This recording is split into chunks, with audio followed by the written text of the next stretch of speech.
Imagine, in the span of mere moments, your world spirals into chaos.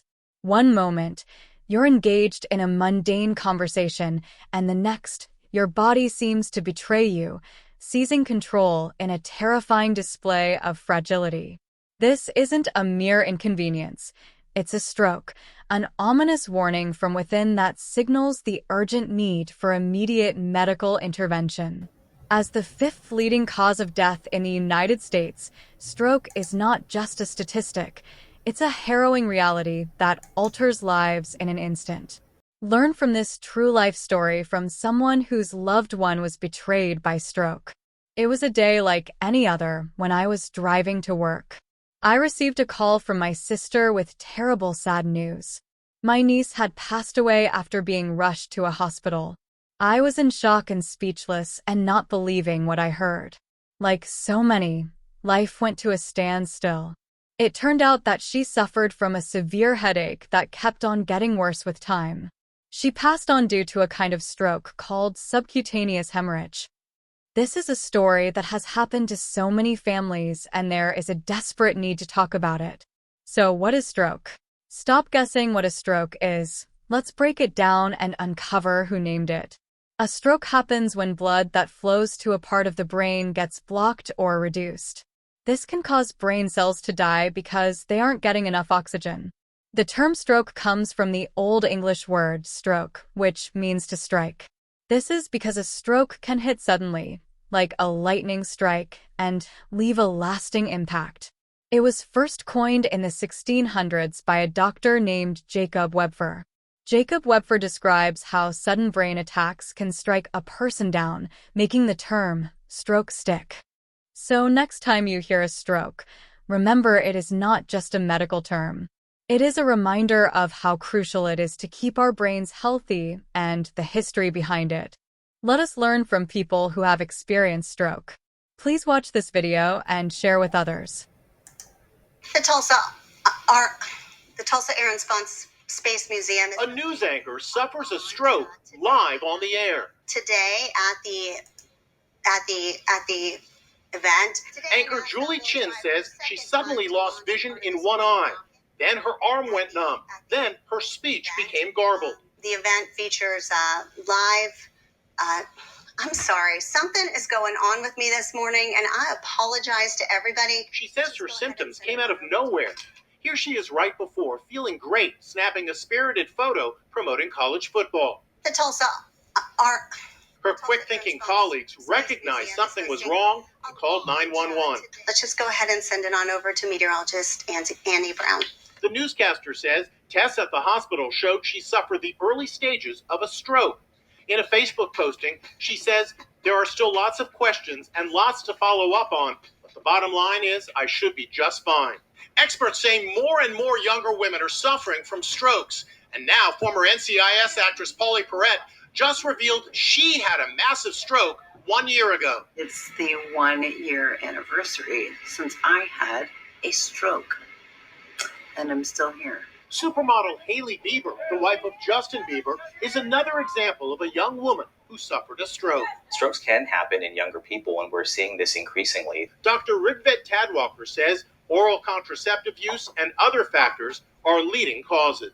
Younger people now have risk factors for stroke that we didn't see in the past. So this includes things like obesity, high blood pressure, diabetes, that puts them at risk. He says calling 911 immediately, just like this anchor's co-workers did, is key.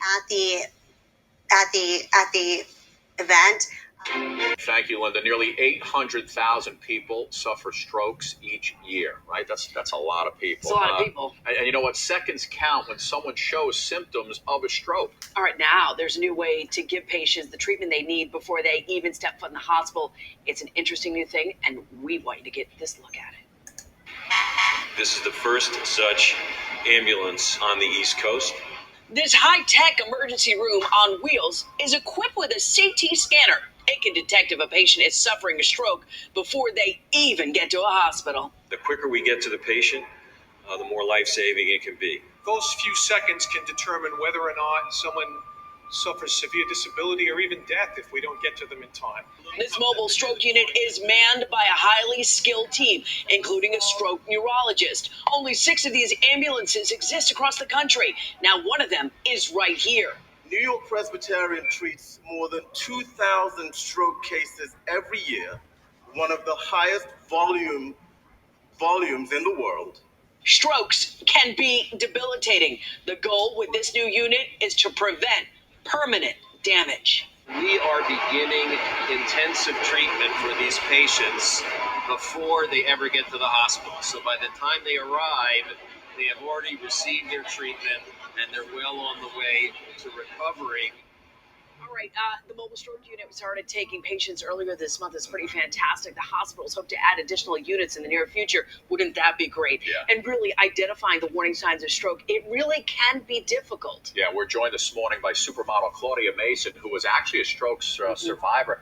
Claudia, thanks so much for coming in. Thank you. Listen, let's get right into it. Take us back to that day. You're a young lady. You're at Roosevelt Hospital. A doctor's telling you that you were having a stroke. You didn't think you were. I mean, what did you think when they told you that? Horrifying, awful. I mean, it happened at in a lobby in an apartment in a building midtown New York before an appointment, and I had the most horrific headache of my entire life. And I don't have migraines, so I had no idea what was going on. My visual field was going in and out. Should have been a clue. Didn't know because I was a healthy person with no family history of this. Yeah.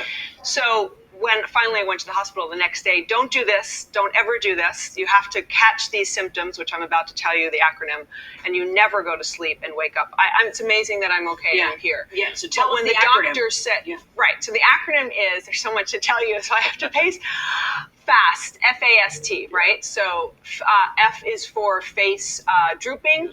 A is for arm drooping. Weakness, right, weakness, there you go. S is for speech difficulty. I add in sight difficulty because that was the only way that I was affected, the only place. And then T is time to call. So that when the doctor told me that I had this, it was a vertebral arterial dissection. Wow. Totally healed, by the way, a couple of months later, internally. Goodness. Thank you.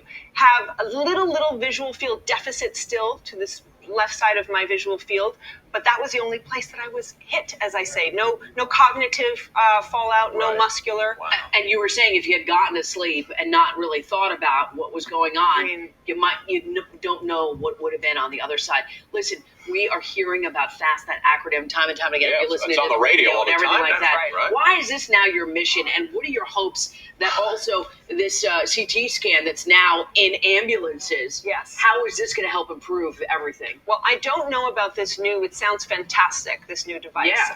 And I'd like to ask my own doctor how she feels about that. And I think it's great because the word has to get out more. That's why I'm doing. That's why I'm here with you guys. That's why I've been on other news programs. Because I am here. I have to just keep saying I'm here by the grace of God.